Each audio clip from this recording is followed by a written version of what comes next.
Welcome back, ladies and gentlemen. DCS should be coming up here momentarily. There it is. Welcome to SATAL 2020, everyone. Good morning, good afternoon, and good evening.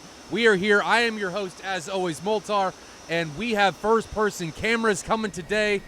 Load, damn it. Load! There we go. There is Toro Chippy, and then we've got Toro Mustang. This is round one. They are who we are going to be riding along with. I know Mustang's kind of looking off the top of his... No, he's paused. Oh, no. Oh, no! What have I done? It worked last time. There we go. Okay, they're unpaused now.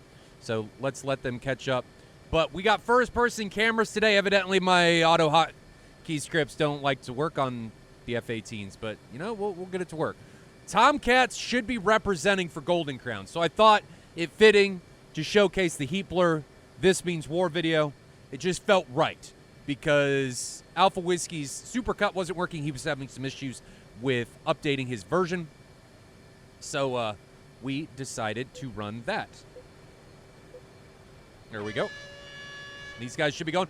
There is the get-go bell. So let's see who's flying. Let's take a look at Toro Squadron first. They're being led by Fur 108, then Castoy, followed by Chippy. And then further on back there is... Who's back here? Who's back here? That is Reese Caparzo, the fan video man himself. I think he's doing a lot of work for ED as of late. And then we've got Mustang. And who is back here? Aspar, I think, is the last one back here. Yeah, Mustang and Asper are the last two back here. And then if we jump over and take a look at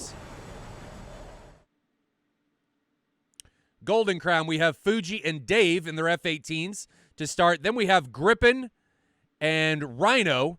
Fur 01 is back there in another 14. And then Alley Cat is in a 14. So 2 18s and 4 14s for Golden Crown. And then I think it was... What did Toro Squadron have? Toro Squadron has 3 18s... 5 18s, I think, and 1 16. So lots of 18s and lots of 14s. Lots of Hornets and lots of Tomcats. And this was the view I was looking at to get the stuff. Now, there is snow. So I think this was a different version, and something happened. They were playing on a different server. Nothing should have affected anything, but there is snow today. So we got that going. Got that going for us. Let's go to quad view because, you know, we got first-person cameras today. So why not? Hopefully they work. Hopefully nothing breaks. Hopefully nothing breaks. I'm hopeful. Again, Mustang and Chippy are your first-person cameras on camera 3 and 4. Chippy is on camera 3, and Mustang is on camera 4. They are both in Hornets. Mustang has not departed yet. He is still on the ground. And I'm going to make sure that Mustang is still on the ground. Yes. Okay. Yes, he is actually still on the ground. So here's Mustang's external view. But how is everybody doing today? I'm happy we're bringing more and more first-person cameras into this. It makes me happy. It just gets me all warm and fuzzy inside. It's a nice feeling. I like it. More and more we can add, the less work Moltar has to do with the cameras. It's just going to be nice. It's just going to be nice. I will admit, I am hopeful that my stream doesn't fuck up today because I'm having problems with one of my hard drives is like throwing IO errors, so hopefully it doesn't take Windows down with it. Seems to be okay right now for the moment. If I all of a sudden disappear, just say... Rest in pepperonis, Moltar's PC, hard drive failure, and hopefully I'll be able to get it back after restart. I like seeing how many people are in VR gang with these cams too. Yeah. Is Chippy in VR? Is that why he's so zoomed out? Is that what that is? Schmitty? I have no idea. I don't fly in VR. No clue at all. As always, we have our handy-dandy TAC view. If you guys aren't familiar with how we do TAC view around here, if you have TAC view advanced, you can ask Streamlabs bot, you can say !TAC view, Streamlabs, give me the info, and he will give you the info. It's a little loud. And he will give you the info for real-time telemetry that you can ride along with in your own TacView Advanced copy. If you don't have TacView Advanced, buy it. It's worth it. Totally worth it. I mean, you're looking at TacView Advanced right now. It gives you all kinds of telemetry data. This is real-time TacView that is being pulled out of the tracks as we replay this stuff. So it's awesome. And you guys, if you have TacView Advanced, can hook in to Moltar's local network over the port and IP information that the Streamlabs bot gives you, and you can drive your own camera. You can move it around wherever you want. In real time, it syncs with whatever I'm doing in the track. So if I pause it, TacView pauses for you. You can rewind and rewatch things. If you so wish, you can zoom in anywhere. So again, if you have TacView, but don't have TacView Advanced, buy it. If you have TacView Advanced already, ask Streamlabs bot for the info and get in here. Check out real-time telemetry brought to you by TacView. I'm really excited about these first-person views. I hope to God they don't break.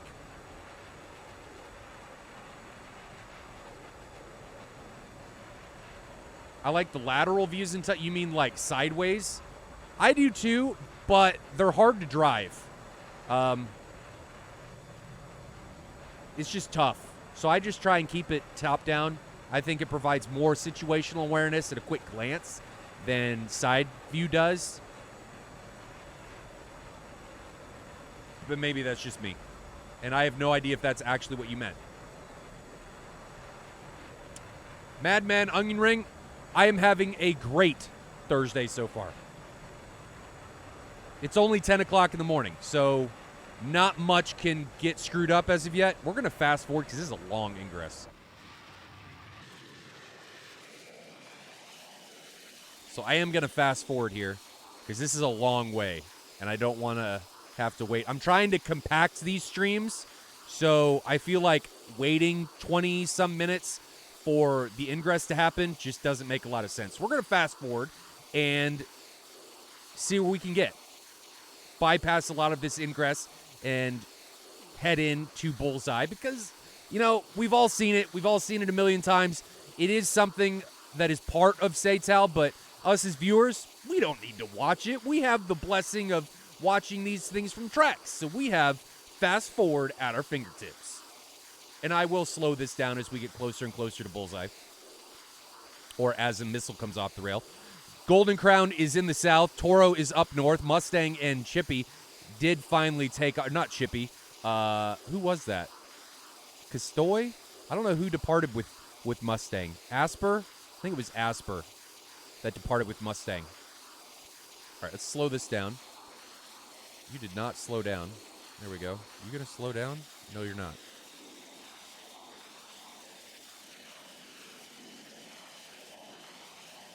I'm going to pause it. Okay. Now I'm going to slow it down. 36, 35. These guys are a little bit ahead. So we're going to play these.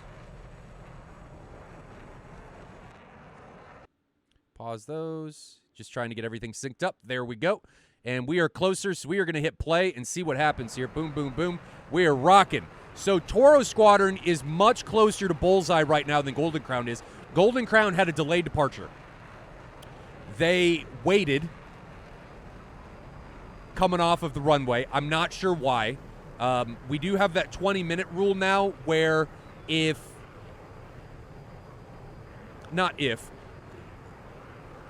a countdown timer as soon as somebody loads into the server. After 20 minutes expires, you are free to take off, regardless if the other team is ready to go or not. And then we put that rule in, if anybody that doesn't know, because some teams were taking like an hour to get ready for a round, and that's not fair to people. So we put this rule in, forces people to be ready, and if you're not ready, you know, you can take off later. You just risk losing the round because if the other team controls Bullseye for 5 minutes, you lose. These missiles keep asking, can you hear me now? You know, you probably have a pretty good time of hearing if the missile is in the cockpit with the opponent. When you're that close, things get pretty loud. Let's see, Mustang. I'm just going to try and ride along with Mustang for a minute and make sure that when he turns or launches a missile, hopefully we can see it. I'm going to put Chippy actually on the other one Here's Chippy. So when these guys turn, yes, they're synced. All right, so that's good. So Chippy turned in externally, turned his cockpit. Great. So we know those are working. They're not screwed up as of yet. Haven't seen Mustang do anything. I'm hoping that his track is going to be okay too. We'll find out here in just a second, or in a minute, if Mustang ever turns. He's way further back than the lead 4-ship for Toro Squadron. Fuji is just out here by himself. I'm a little worried about Fuji. He's just cruising all by himself, all alone. All alone. Isolated. How far away is Fuji from his wing? 26 miles. Now, maybe Fuji took off early because GC was a little bit behind, and they wanted to get somebody in the bubble to make it so that Toro couldn't win off of controlling the bubble alone without opposition in it for 5 minutes. That's entirely possible. So I just hope that Fuji doesn't ingress too far by himself and get gangbanged by the Toro Squadron and turn into a 6v1. You know, him sitting alone on his couch with all the F-18 standing behind it in their boxers. That could be bad. Could be very bad. But I'm very excited that the tracks seem to be working. Oh, man. You guys are in for a show. I looked at a little bit of the TAC views, and we don't have any GC personal tracks because I don't have them, or I lost them. I probably lost them. So that's why we're seeing Toro only. But this is a good round. It's a good match, I should say. How many miles is the bullseye bubble? It's usually in a map about this size, 90 to 100 nautical miles across. So a radius of about 50 miles. They're not small. But the reason those bubbles exist is so that you don't have guys, you know, taking off from Kobuleti and then flying all the way up to Mozdok and just turning this into a fuel game. That's not fun. And it's not fun for the viewers to watch. It's not fun to compete. It's not fun to watch. And I don't think it's very sporting. So that's why the bubble exists if anybody is new and has any questions about it. But Fuji still heavily isolated on his own. Tanks coming off a Mustang. We know those tracks are synced up, so let's get off a Mustang. Let's go to Fuji. So here's Fuji, all by himself. Get rid of Mustang's face, or Moltar's face, because nobody wants to see that. Fuji's now breaking away. He maybe just be trying to bait some shots, but both teams being very disciplined. Golden Crown not unleashing the telephone poles at distance, which is, there's I spoke too soon. There is an AIM 54 coming through the bottom of the TAC view screen. How close do you have to be to bullseye is the better question. You have to be inside the bubble, and the bubble is, bullseye's in the center, and then it's a radius outside of, from bullseye out, and it's about 50 nautical miles. Thinks what's going on, team deathmatch, 6v6, squadron on squadron action is what's happening.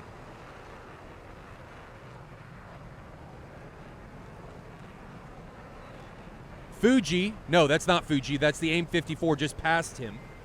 That was launched from one of his friendlies back here. I'm going to assume it came from Challenger. But now Fuji coming in close against Fur. So Fur is, get my stuff here figured out. Fur launches this AIM 120. Here's the AIM 120 going to split view. Fuji now defending, jettisons a tank. And here comes the 120 tracking him inside 2 miles, under 1,000 knots. This shouldn't be a threat to him, but we'll have to see. Dump some countermeasures. Looks like he's able to defeat it visually. Missile's not really tracking him anymore, and it's going to become a fish, or attempt to be a fish, but it blows up when it hits the water. So great defensive flying by Fuji. Now moving back to TAC view so we can keep an overall view of what's going on. That AIM 54 trash. This is a weapon restriction, which means Mark 60s are available and the AIM 120 Charlie.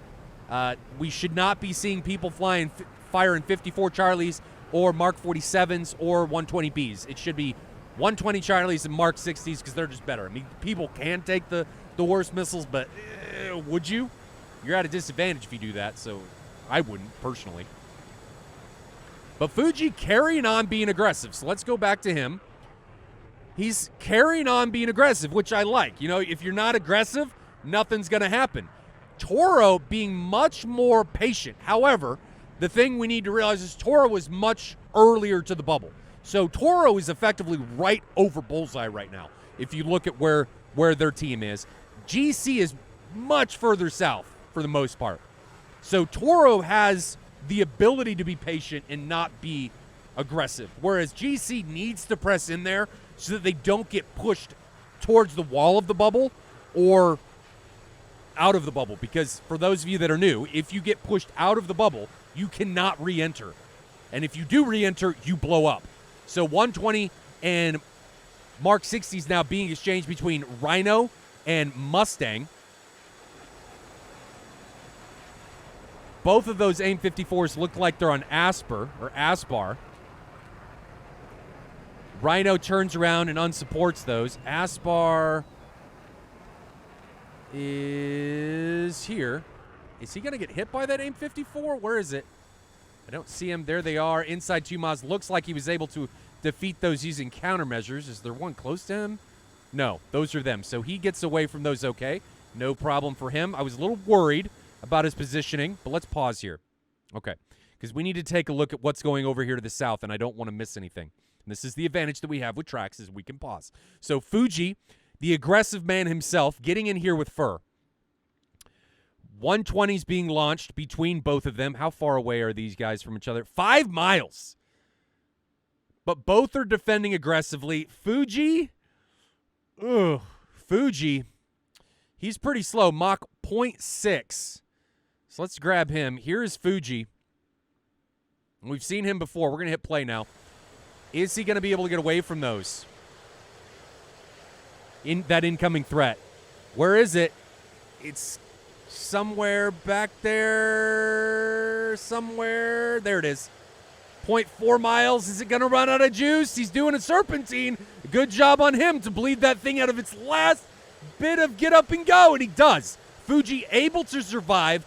Great flying by him, recognizing if I don't do something kinematically, this missile is going to reach out and touch me in the no-no. So he does a little bit of a serpentine. I like it, and he's able to get away from it. Great flying by him. And then he goes right back into it, recognizes, hey, I've defeated that missile. I'm going to turn back in here and carry him on my aggression. I like it. I love it. I want some more of it. Great job by Fuji. Mustang now here. Let's jump to his point of view. We can't see because he's looking at his systems, but Mustang is coming in from the left, from the west. Can he do something? Looks like he's sorting people, sorting on Challenger and Fur. Fuji may be coming in and trying to make something happen on him. But when I say Fur, it's Ferry 01. But Mustang is the lead contact for Toro. His position, he's got 3 pilots to his 10 o'clock and 3 pilots to his 3 o'clock. He is being the aggressive pilot for Toro Squadron. Fuji is the aggressive pilot for Golden Crown. But Mustang is isolated. Mustang is by himself by about 10 miles. Now, he does have a friendly, Reese Caparzo, out totally opposite of him in this Q-ship from Ferry and Challenger. Are they going to be able to sandwich somebody in here? Mustang, who's he sorted on? Is he on Challenger? I can't tell. Zooming in here. Looks like he's on Challenger. He is sorting and following Challenger. He's got him in radar. He has him locked. They are separated by 8 miles. Fuji now, meanwhile, going back to TAC view for a second, is now defending an incoming 120. Fuji, right here, is now being driven right back into Mustang. Mustang is getting in deep. Mustang is launching on a couple people. He's launched onto Challenger and Ferry 01. I think they're both going to be able to out-energy those missiles that he's launched. I think Ferry... No, Ferry gets taken down. So Mustang able to take Ferry down. Well done there. Now Mustang continuing his conquest, not even turning around. Now he's coming in hot onto Challenger. Challenger is... Let's grab Challenger. Challenger has recommitted back into into Mustang. Here's Challenger's point of view. Let's go to Mustang, see if we can see him. He's head on. Missile just launched by Mustang. Now flipping over to Challenger. Challenger now trying to break away, getting away from these incoming missiles. Where is it? It's really close. There it is, half mile. This is going to be a base mile as he tries to climb, but that is not going to work. And Mustang gets 2 quick kills. Count them, 1, 2 quick kills. And then Fuji gets taken down. Fuji gets taken out by Chippy over to the right. So things went from we're at a 6v6 to losing 3 pilots in the span of 45 seconds. What happened? No. Oh no, Golden Crown went from being dead even to only having this 3 ship up here. Disastrous change of events for Golden Crown. They have Rhino, Griffin, and Dave remaining, and then you have Aspar, Castoy, Fur, Reese Caparzo, Chippy, and Mustang, the full 6 ship for Toro Squadron. Dave GT indeed wrecked. Wrecked is what just happened. Mustang got 2 quick kills inside of, how fast were those? Inside of 40 seconds. We missed Ferry. Ferry got taken down. We saw him on TAC view. I mean, we were riding along with Mustangs. We kind of saw it. And then Challenger got taken down. And then Fuji got taken down on his encounter with Chippy. And I don't know what happened there, so let's back up. Fuji initially was, we're looking at this engagement, was launched on by Reese Caparzo. And then I guess recognizes that missile's out of juice and then turns straight into Chippy. So these guys are being very, very aggressive. They're recognizing when missiles are out of juice or trashed or dead and then recommitting. But this we talk about a lot. We talk about this scenario where if you're cold to a bandit and that bandit is close to you, recommitting into him is almost 100% assured destruction, meaning you are probably going to die if you try and do exactly what Fuji is doing.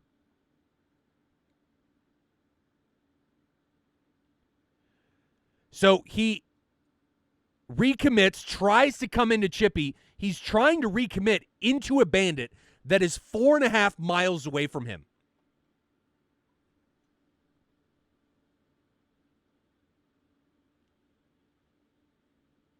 That's just recipe for death. He has to come 180 degrees while his adversary has to do nothing. Nothing. So all Chippy's going to do as soon as he sees that nose come around, launch a 120. And there it is. So Fuji then has to immediately defend. But by this point, he is in such a poor position, his only out is to notch. And he doesn't do that. He tries to out-energy a missile in a panic at half a Mach. And I don't know if you guys know this, but that's probably not going to happen. Probably not going to happen. And Mago brings up a good point. Well, he could try to notch until the merge. Absolutely. But you have to commit to the notch. And more often than not, let's say 90% of the time, hell, 95% of the time, these guys are not committing to a notch.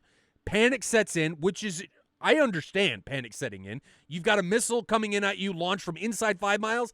I would panic. So he panics and tries to out-energy it, and it flies right up his pooper, and he gets taken down. Chippy gets a great kill, recognizes that Fuji was recommitting, launches 120, takes him out. Mustang, though, gets those 2 quick kills. Not much to say here. He gets one from Challenger. He just tried to defend too late, and then Ferry got in too deep, and he gets taken down. So great couple kills. That Challenger does the same thing Fuji does.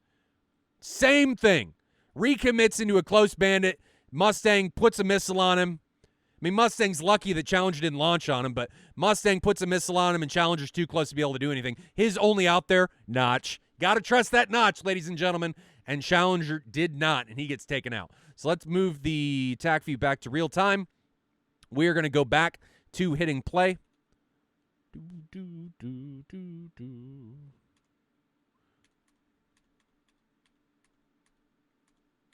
Just trying to get some stuff set up. Okay, here we go.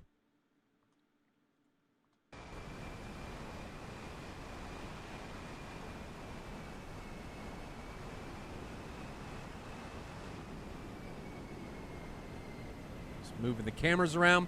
All right, so we have a 3-ship remaining. Oh, 3-ship remaining for Golden Crown. 6. Count them, 6 for Toro Squadron. They have no mutual support. Well, who has no mutual support? I mean, Golden Crown did. They were close together. Mustang definitely doesn't have mutual support. I mean, look how far away he is. He's 15 miles away from his nearest comrade. He definitely doesn't have mutual support. So he's in rough shape. But let's take a look at Mustang because he's, I think, the man to watch here. He's flying low. Weeds. He's got spray coming out, I would assume, from the back of his jet. He's trying to make something happen. Coming in very low. Now, reminder, there is no AWACS here, so low flying like this can work if you're masking from the AWACS. Or there is no AWACS. So if they don't see you, right, you're invisible, essentially. So he's trying to fly low because most people aren't going to scan low. They're going to scan medium and see what they can find. But he is just tunnel visioned onto Rhino right now. And here's Rhino. Rhino just be cruising, 7,000 feet. Mustang's coming in on his flank. Going back to Mustang. Mustang coming in on his flank, trying to make something happen. Rhino, saunter, cruising. Dave Grippin and himself just trying to get away, maybe to reset. Mustang continuing to close. He's like the Predator. He smells blood. 8 miles now. 7.5. He's getting closer. Rhino, how does he not recognize that this is bad? We can see in Mustang's view that he has him locked. Rhino has to recognize or be getting RWR lock warnings. He has to know. Why is he sauntering? He's being caught. 0.25 Mach right now. Mustang is catching him. Down to 5.5 miles. This is like Jaws. No, I won't bore you guys with that. But Rhino is still getting caught, and Mustang's still over just at Mach 1, now 4.5 miles away, and I guess he's going to either wait to see if Rhino tries to break into him or get him where it's the missile, he can't outrun it. He has to get into a notch. But since Mustang is below him, we can flip over to Rhino's point of view. Here we go. We can see Mustang's jet back there behind him. And 120 coming off from Mustang.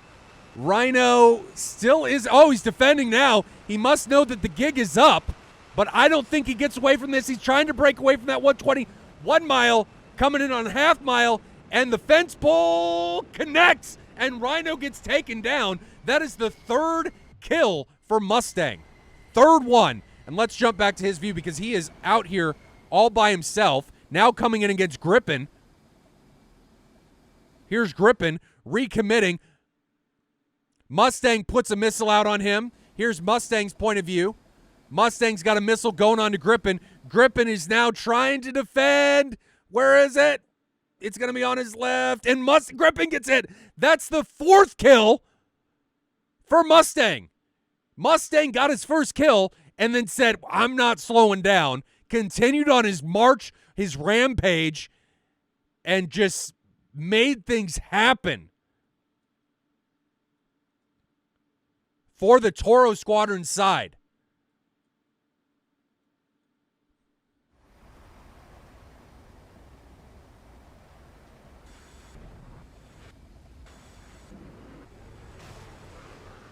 Now Dave is the last member of Golden Crown remaining. He is all alone. All alone. Let's check what Chippy's doing. So let's just go to quad view. Boom! All right, so Chippy just launched a missile onto Dave. Dave is trying to defend. Well, he doesn't really have to defend. Now we've got Mustang. We can jump to his view. He had aim 9s.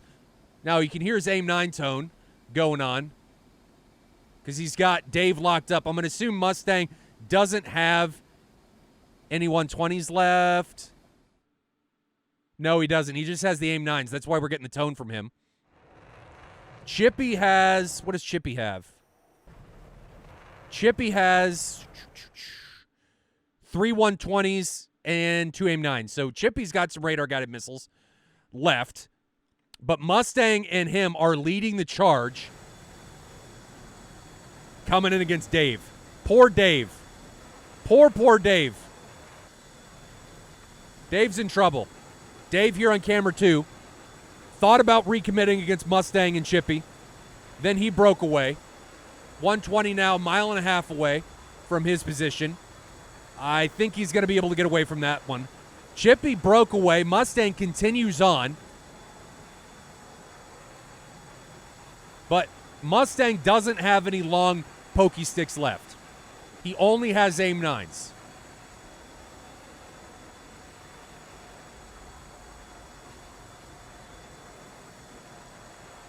But he is closing the gap slowly. He's 0.5 Mach faster than Dave. He does have to get really close. For a cold shot AIM-9, you really need to be like a mile and a half. Otherwise, it probably won't catch him. Madman Onion Ring brings up the good point. At this rate, Dave will be pushed out of the bubble. That is very true. And he may be right up against it now. So he may be recommitting. Mustang, meanwhile. Oh, Mustang's breaking away. He may have lost. Nope. Did he?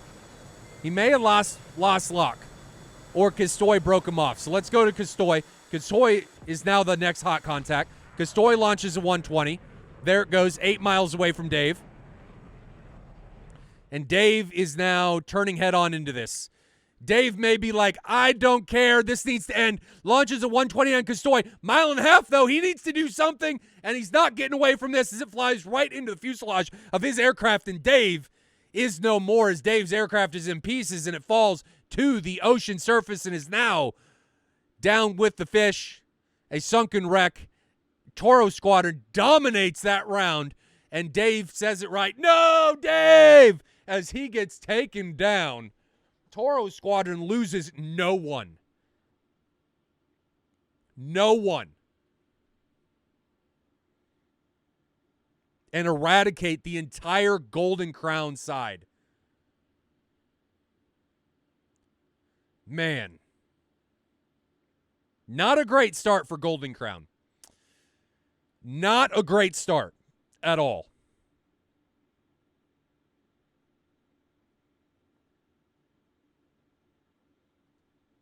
Fast forwarding. All right. These guys are RTB. What did you guys think of that round? Mustang obviously dominated. I mean, Mustang, 4 kills. 4 kills without turning around.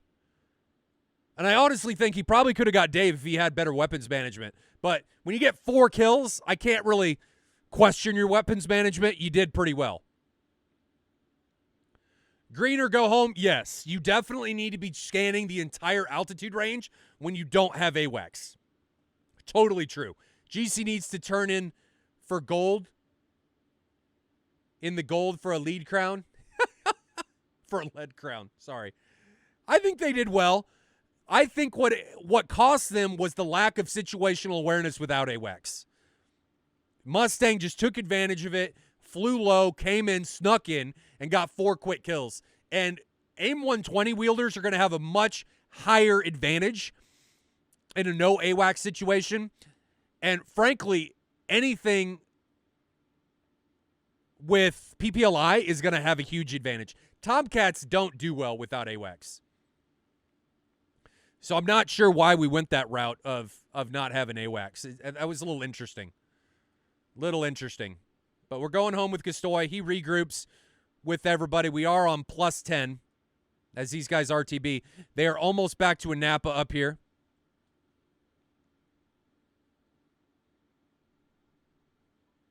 It's not a very good camera angle.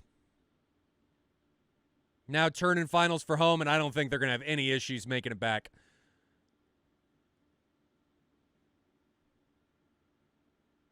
No, everybody doing an overhead, and that should be it. Slow this down.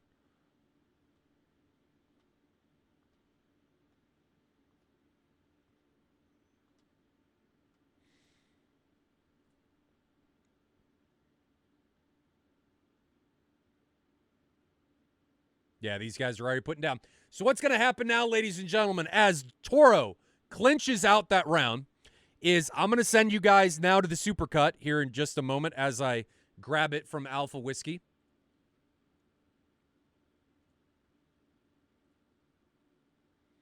Uno momento, por favor.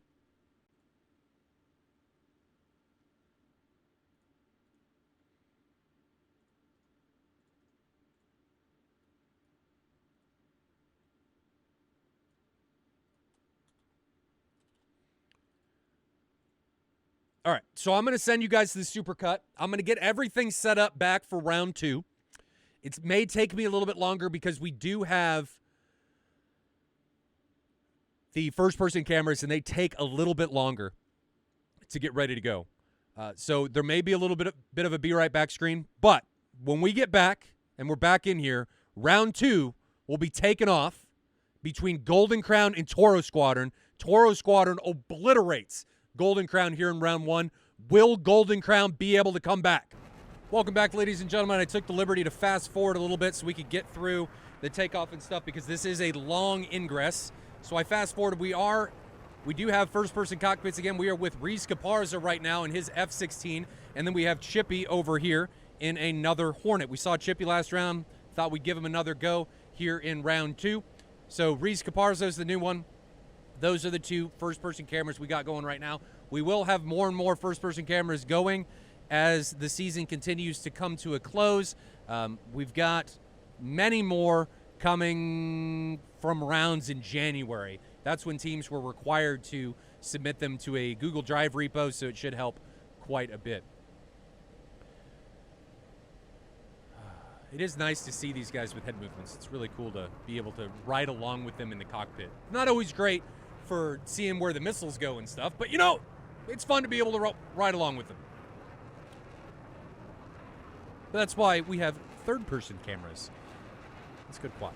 So we can see everybody. So when people are zoomed out like this, does that typically mean they're in VR?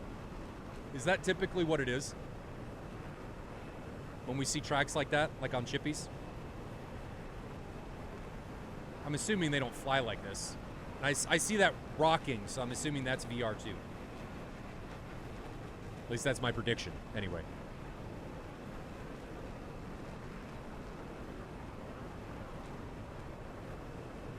Somebody's getting locked up. Sounds like it's Reese Caparzo. Mustang says VR tracks are usually low zoom and jittery. Okay. Makes sense. Makes sense to me. Are we going to see Golden Crown make better use of the Phoenix? The telephone pole's got some range. Ideal range and launch parameters for it, under 20 miles. If you can catch somebody sleeping at altitude under 20 miles, telephone pole, that MK60, it's going to make them have a bad day. Bad day. So will they be able to utilize that better? They didn't in round 1. Hell, Mustang just single-handedly wiped the floor with them in round 1, getting 4 kills. Can Golden Crown come back from that? That's a steep one. That's a steep one. I'm worried about the morale. Very worried. But they are doing better on Bullseye. They're in a much better position. I think Bullseye played a huge role in their downfall in round 1. They got pushed to the edge of the bubble. Toro Squadron was in a much better position. They could run back to the mountains to hide if they need to, or trash missiles. Golden Crown was over the water, completely exposed. That's a rough place to be in, right? Bubble edge, risk of getting pushed out, totally separated, nowhere to hide, while your opponent has all of the room to maneuver. They have, Griffin just launched a Phoenix. There it goes. Your opponent has all the room to maneuver and places to hide. That's a bad place to be. Give the telephone pole the extra go. Yeah, you definitely want to be over Mach 1. Hell, to give it the best parameters, you want to be up at like 40,000 feet, Mach 1.5. That thing will eat face if you launch it from those parameters. But you expose yourself a little bit more. So we'll just have to see. Let's grab that Phoenix. Came from Grippin. Here she blows. Get rid of my mug. And that Phoenix is ingressing on, can't tell, but it looks like it is on Reese Caparzo. Here's Reese as he defends, diving to the deck. I like being able to see him defend and hear the cockpit warnings and stuff. That is cool. I love that. I'm so happy we were able to make this work. So happy. Now when we can get all of them up there, oh man. New game it will be. Let's see where that Phoenix is now. Back to the Phoenix. She's trash. She's under Mach 2. She's not going to be able to catch anybody as she's got a long way to go to catch up to anyone. So, missile is done. Dunzo! But Grippen's still being aggressive. Fuji still being majorly aggressive here. Fuji again leading the way for Golden Crown. Another Mark 60 coming off from Grippen. There it goes. Taken off. 1.5 miles away from Grippen's aircraft now. That one looks like it's on the two-ship of Aspar and Mustang. So going back to TAC view, we can see their two-ship down here. We can see the trajectory of that Phoenix. Looks like it's coming down here, or it may be taking lead pursuit onto Castoy. I really can't tell. But that missile's up at 27,000 feet, Mach 3.5. If they were up at 40,000 feet, that missile would be somewhere, you know, encroaching on Mach 5 before it started to decelerate. But GC as a whole being much more aggressive. Haven't seen any missiles come out from TORO Squadron yet. I like the whole team aggression this round as opposed to it just being Fuji from last round. So really like that mindset and that play out that's actually taking place. Grippen, though, staying on that two-ship of Aspar and Mustang down here to the south. Fuji coming up here on the northern two-ship looks like a Fur and Chippy. Nobody is sorted on the center two-ship of Reese Caparzo and Castoy. I like that TORO Squadron's in these two ships for mutual support. GC, on the other hand, looks like they're more in singletons. I mean, we could call this a two-ship, call this a two-ship. Fuji and Grippen are kind of on their own. But Grippen and Fuji still being very, very aggressive. I think Grippen's going to be the one to pay attention to in here. So here's Grippen. He is sorted onto Aspar and Mustang.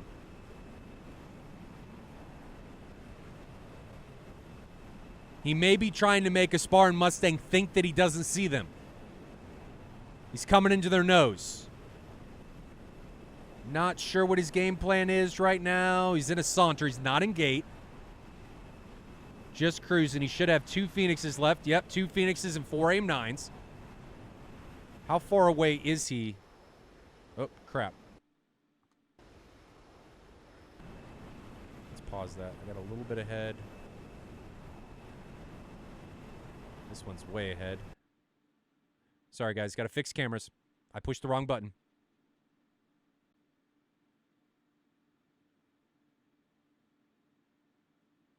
You're not missing anything. There we go. So Dave now Grippen looks like he may be recommitting.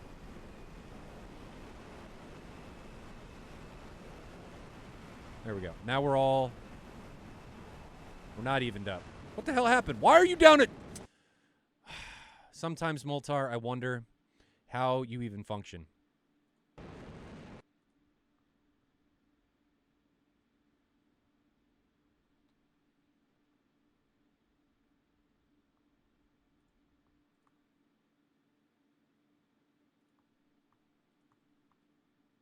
Okay, we got it now.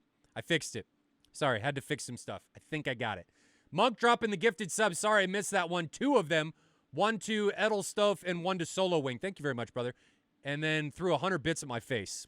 All goes into the war chest of making the stream better. So we've got an AIM-54 coming in from the north. That thing's not a factor. Let's show you guys what's going on here. We use this pause to figure out what's going on. AIM-54 launched a long time ago. AIM-54 came from Dave or Rhino from the center, either on Castoy or Caparzo. Trash, not a problem.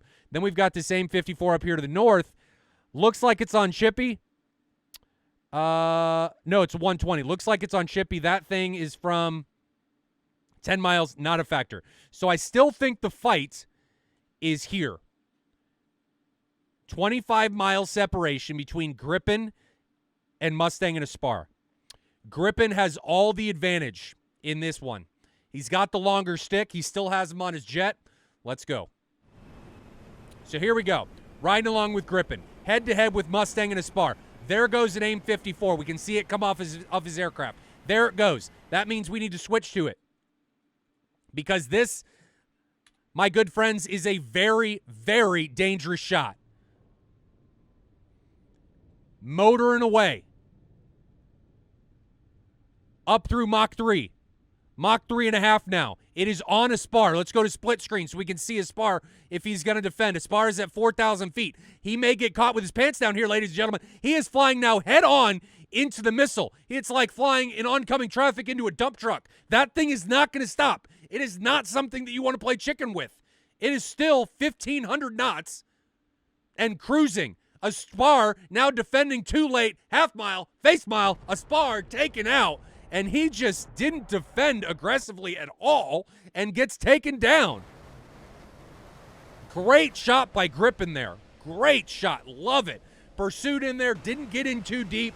Launched at about the 20-mile mark right where that Phoenix is dangerous and takes a spar down.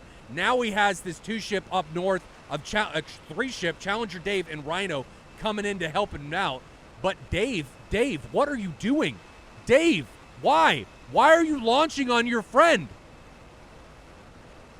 Dave put a 120 out onto Gripen. Not entirely sure why. Maybe he doesn't have his IFF on. That is concerning. Not sure why he did that. All right, back to TAC view. Let's see what's going on up north. Still a lot of separation up here to the north. Golden Crowns, Fuji, trying to make that things happening. It's Chippy and Fur. Ferry coming in from the west, trying to help out. Now Rhino, I guess Rhino is trying to regroup with his compadres up here to the north. That's what it looks like. Or sorry, Gripen trying to regroup with his compadres, not Rhino, up here to the north. No, actually it looks like Gripen is recommitting in onto Mustang.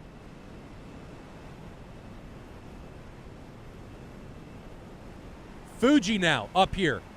Looks like he's making things happen against Chippy. Let's take a look at Chippy's cockpit. Chippy is defending an incoming 120 from Fuji. Meanwhile, Fur is a little bit further up to the north, defending a 120 from Fuji. Fuji's got to be in a rough state with his missiles. Who's Gripen launching on? Gripen's launching on somebody up north. That's interesting. He's dragging Mustang, which I don't necessarily mind. That's not bad. Fuji, again, continuing with the aggression. Good defensive flying from Fur and Chippy, though. Missiles have no chance of running them down. Great job there. Gripen's AIM-54 looks like it's tracking. We can see it up there in the TAC view bubble. Looks like it's tracking on Reese Caparzo. Now Dave and Challenger look to be coming in on Mustang. Mustang launches a 120 onto Gripen. Let's go back and take a look at Gripen's view because Mustang is back there trying to make something happen. There's that missile coming in onto Gripen. Dave looks like he's coming in to provide mutual support for Gripen on his dragged bandit. Dave now launches a 120. That's a dangerous shot because it may pick up Gripen, and actually it is picking up Gripen. That 120 is on Gripen, and it's going to be coming from his left. There it is, 2.5 miles. This could be fratricide. This could be detrimental for Golden Crown. Half a mile now. 120's definitely tracking Gripen, and Gripen gets taken out. Dave, no! No! Gripen's engines are gone. Let's pause this. So Gripen gets the early kill and then gets taken down by his teammate. I guess Dave was grumpy that he didn't get the kill on Asper and took Challenger down. That is a terrible change of events because GC, Golden Crown, has now equalized the playing field on their own for Toro Squadron. It's now 5v5. No, that is not good at all. Just trying to get my bearings here. Next fight I think we need to worry about is in here. We've got Rhino and Castoy. So let's switch over to them. We know Gripen's down. Castoy here on camera 1. We can see him. And let me give you guys an overall view of the battlefield. Castoy's there. Let's grab Rhino. We've got Rhino on camera too, so let's hit play now. Move that there. All right, so we're rolling. Rhino, Custoy on the left, Rhino on the right. Custoy trying to run Rhino down. Fuji now running away up north from Fur and Chippy, so we won't worry about their cockpit footage. Reese Caparzo now coming in with Custoy. Let's take a quick gander at what Reese is doing. He's just cruising. Now head on with Rhino. But Custoy actually looks like he's not sorted on anybody. And AIM 54 now coming off of Rhino onto Reese Caparzo. Reese Caparzo, who we're riding along with now. Here's Reese Caparzo. Sorry, that was actually Chippy. Here's Reese Caparzo. He's tracking that AIM 54. Great notch. Great notch. Tracking that missile. Gets into the notch. No problem. And now Custoy is coming in here on Rhino. Here is Custoy tracking down Rhino. Trying to make something happen. Rhino, don't commit back into your adversary. AIM 120 now off from Custoy. Split screen now. Rhino is going to fly headlong into this 120. Custoy is now defending, and Rhino gets obliterated by Custoy. Great job by Custoy there. Oh, and then Custoy gets hit. Custoy gets taken down by Rhino. So from the grave, Rhino takes down Custoy. Pausing this, backing up, tack view. What happened?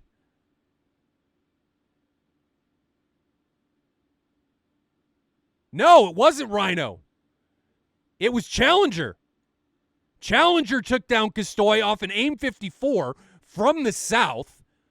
Great shot from him. That missile was launched from inside 15 miles. Custoy had to notch that. So Custoy got tunnel visioned onto Rhino, right? Tunnel vision on him, got too close or didn't see the adversaries down here to the west. He should have had him on PPLI, but great shot from Challenger onto Custoy. Custoy takes down Rhino and then immediately gets plastered by this AIM 54 from Challenger. So he gets taken down.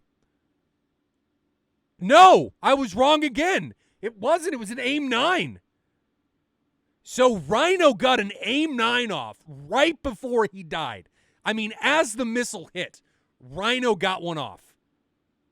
Pew! And takes down Custoy from the grave. So it wasn't the AIM 54. It was a sneaky deaky AIM 9 that was able to take down Custoy at the last moment. And now I'm worried about Mustang down here to the south. Mustang's in trouble. He's got this AIM 54. Let's grab it. So here's the AIM 54, and it is still under power, and it is barreling in on Mustang. So Mustang's view, let's grab it, is right here. And this is just a bad place to be. Mustang, we can see the contrail from the AIM 54, mile and a half away. This is just bad. This is just bad news. He's not in a position to notch it right now. Challenger is 5.5 miles away. Could easily launch another missile. Let's hit play. Easily. Oh, he's not notching, and that thing's going to rampage up his bunghole, and Mustang takes it unlubricated and gets taken down. So Challenger gets a good shot off onto Custoy, then takes down Mustang. Great shot from him. Great job. Recognizing the advantages or the openings that he had there. Great shot, great job.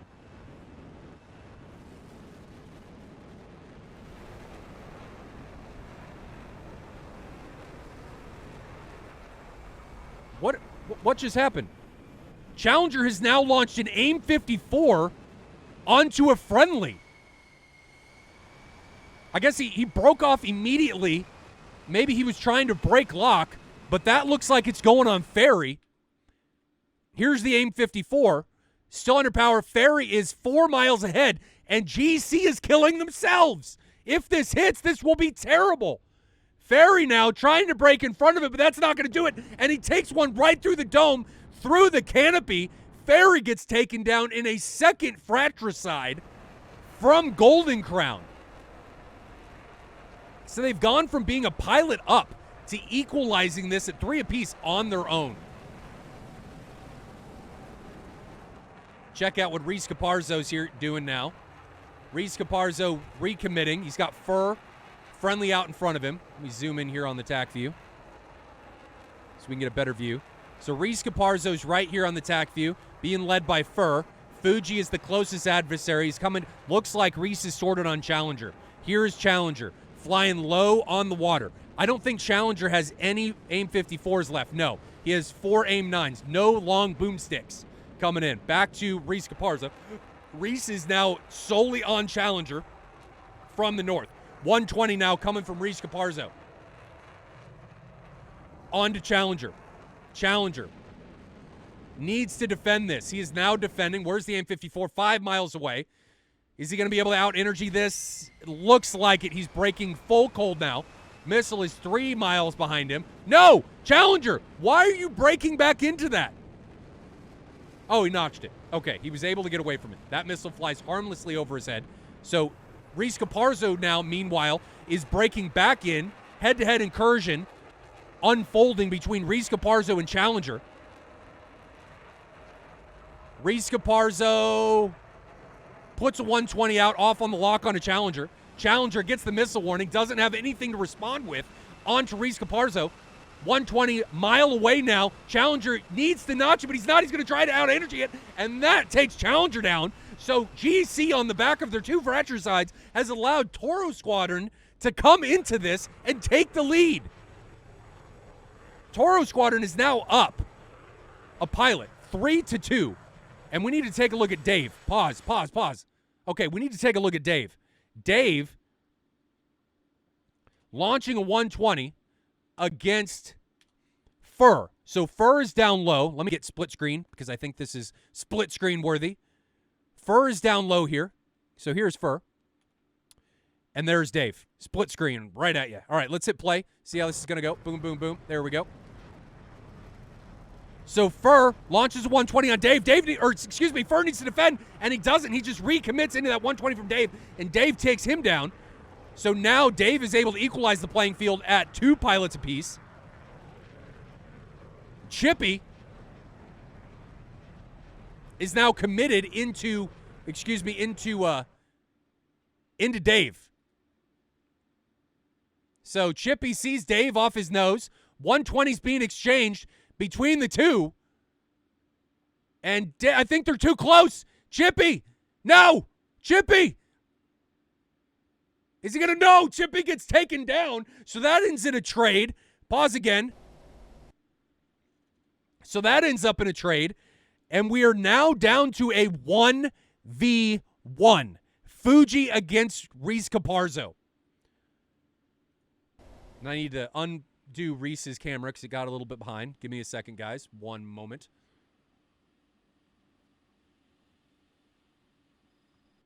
Okay. There we go. There we go. And there we go. Okay. So we're going to go to quad. So we've got Reese Caparzo's view in camera 3. I'm going to put Fuji on camera 1. Camera 3 is going to be Reese's external jet. There's Reese. And then camera 4 will give you guys the F-10 view. Actually, we'll do it like this. Okay. Zoom in here. So here we go. We're going to hit play. Here we go.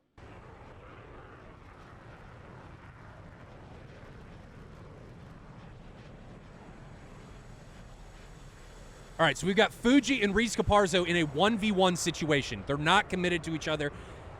It's been... How long have they been fighting? They've been fighting for about 11 minutes. So fuel definitely could be a part of the equation here. They're now committing against one another.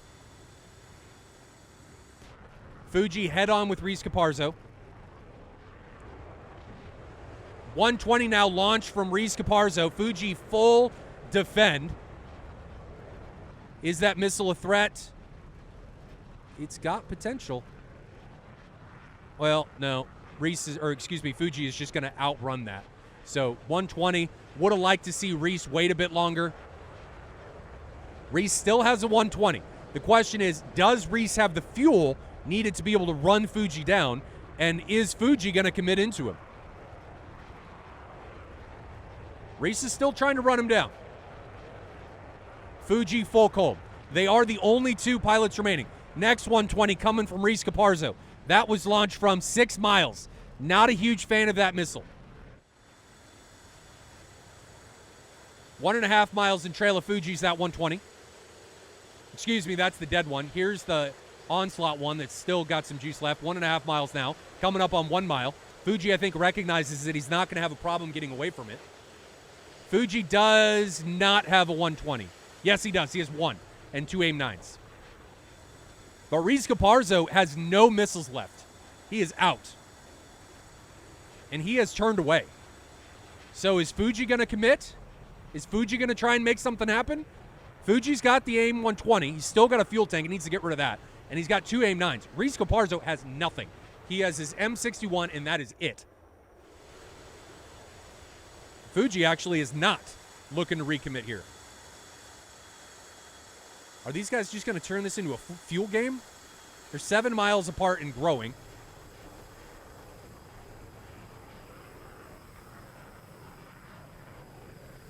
We zoom in on the TAC view. 9 miles apart. Nobody looking to be hugely aggressive. Reese Caparzo has no weapons left outside of his gun. He is sold out. Nothing left. Question is, how much fuel do these guys have left? Fuji now looking to be aggressive, trying to make something happen, or at least that's what it looks like. He's down to 0.7 Mach, 1,000 feet. Reese Caparzo's full cold, 0.9 Mach, 700 feet. Sorry, 7,000 feet.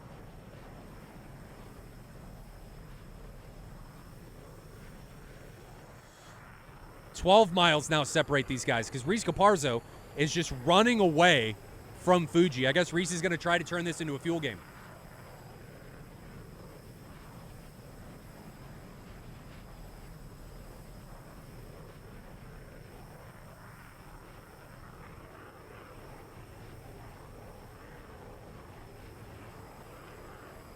Are we going to see a gunfight? I don't know. I would like it to end in a gunfight, but I have a feeling this is going to turn into a fuel game. So let's fast forward here, because these guys are just running away from each other. 13 miles now separate these guys.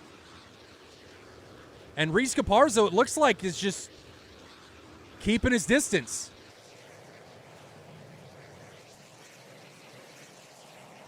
Staying cold to Fuji. Fuji's trying to catch up, but I don't think Fuji has the fuel left to try and make this a fight, and Fuji has now broken away.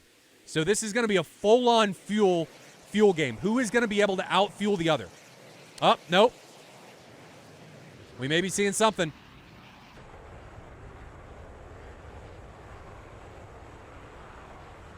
Looks like they've recommitted into each other. Had to pause the first-person cameras. It got a little bit ahead, so it's just catching up. There we go. Now we're back on track. So they've turned back into each other, but are still 11 miles apart, and neither wants to be overly aggressive. Reminder, Fuji still has weapons left. So Fuji still has a 120 and 2 AIM-9s. Meanwhile, Reese Caparzo, has nothing.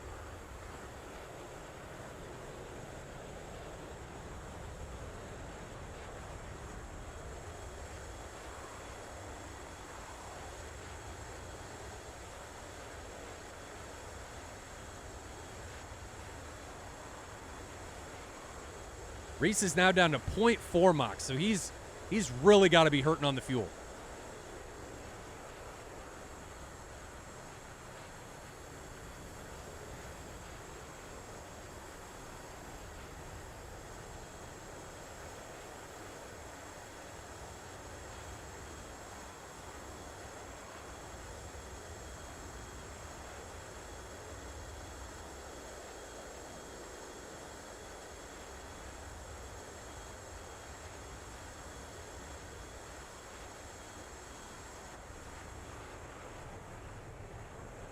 Still, nobody looking to fight here. Let's go back to fast forwarding.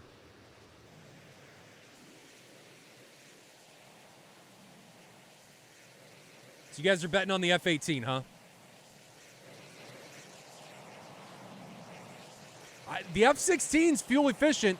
We just don't know how much fuel was left. Fuji needs to jettison his tank.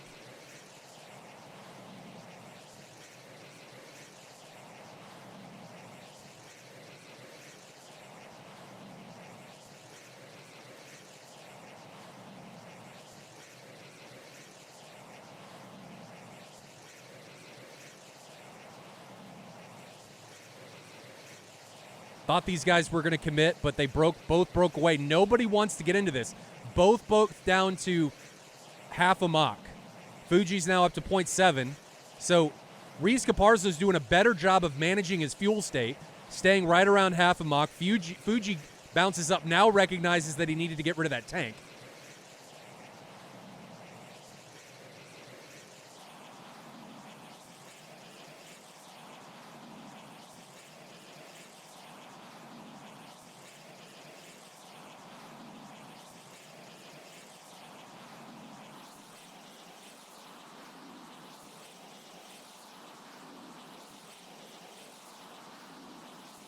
And these guys are just continuing to run away from each other. Now I think it's definitely a fuel game. We're going to increase the speed here and continue this because I don't want to sit around for however long this is going to take. Maybe he still had fuel left in the tank. That's a possibility, but keeping a fuel tank on this long, you're decreasing your efficiency by so much. You should use those fuel tanks early and then use your internals for late. Now everybody's full cold, just going back to bubble edge, it looks like, to try and shorten the route back to base.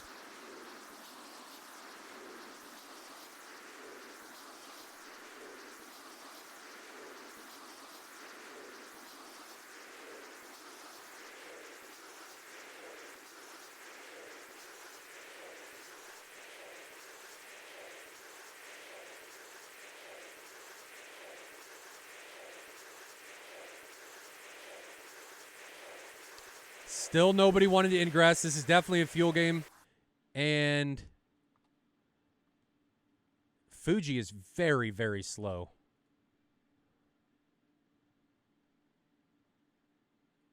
Fuji's down to like 0.25 Mach.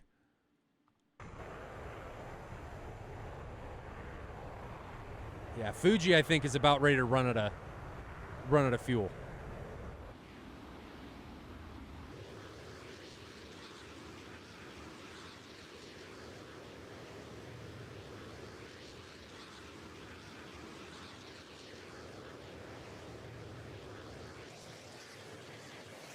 He's getting low, keeping an engine RPM at 73%, still decelerating, flaps are down.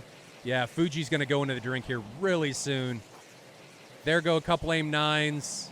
Fuji's out of fuel, trying to lighten the load. Needed to jettison that tank earlier. And I think this is going to come down to whether Reese Caparzo is going to be able to make it home. Fuji's still at 80% engine RPM.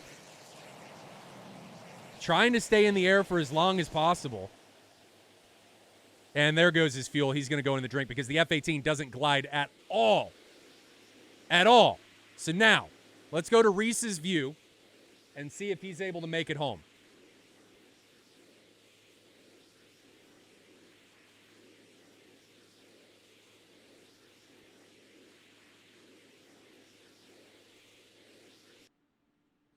Reese has to...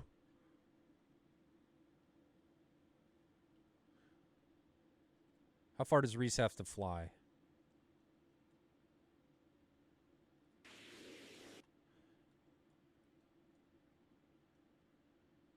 So this is Cobaletti. He's got 100 miles.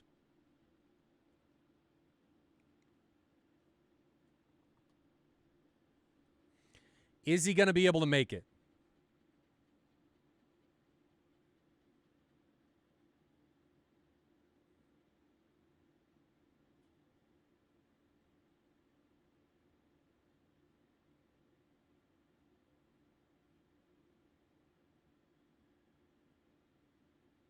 Yeah, his fuel gauge is low. I don't think it's empty, though. Slow this down.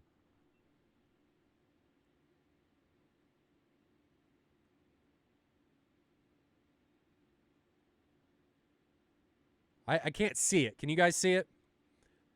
I'm actually going to go to, we're going to grab control of his. Well, I actually can't. So we're just going to see if he makes it home.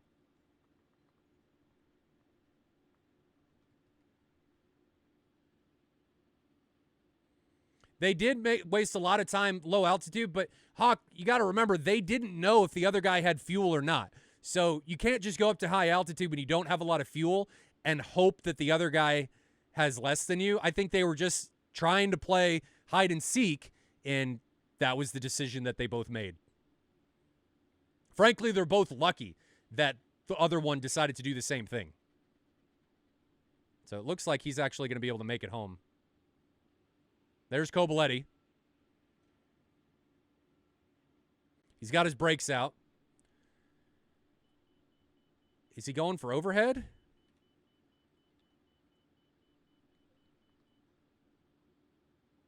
Yeah, he is. So he's got the fuel to do an overhead. Fast forward through this.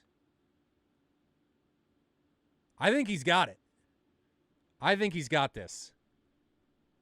Coming on to base.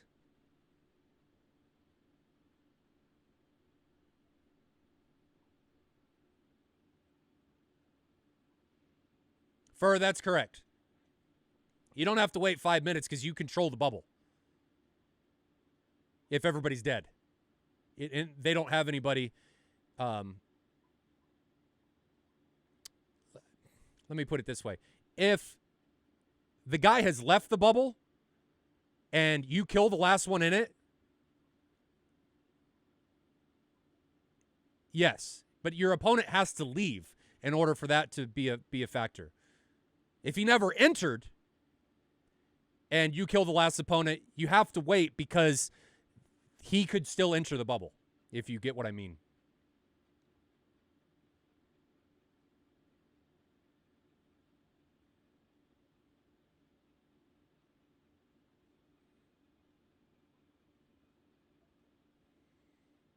I think Reese has got this. I think this goes to show that the 16 is way more fuel efficient than people think it is, as long as you treat it right.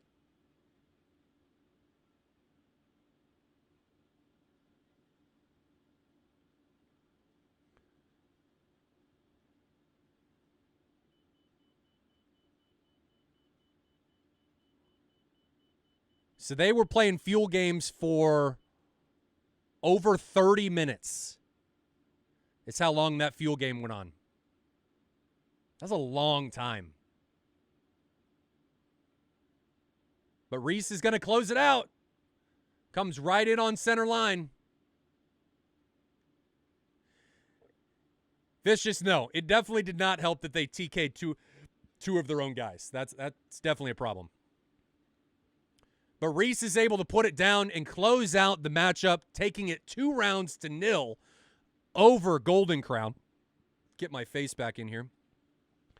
We're not going to stream tomorrow because I need some time to work on stuff with my house. We got some stuff going on this weekend. So the next stream will be Monday. I'm not sure who's going to be streamed, but next stream will be Monday at 1600 Zulu. So I will see all of you virtual Flyboy junkies back in here Monday, 1600 Zulu. Not sure who's going to be flying, but SATAL action is going to be back on Monday. So we got 4 matches today. If you missed any of the matches this week, they will be on YouTube. I'm trying to get them condensed, or as condensed as possible as I can. But until Monday, guys, stay safe in those virtual skies, and I'll see you guys later. Have a good one.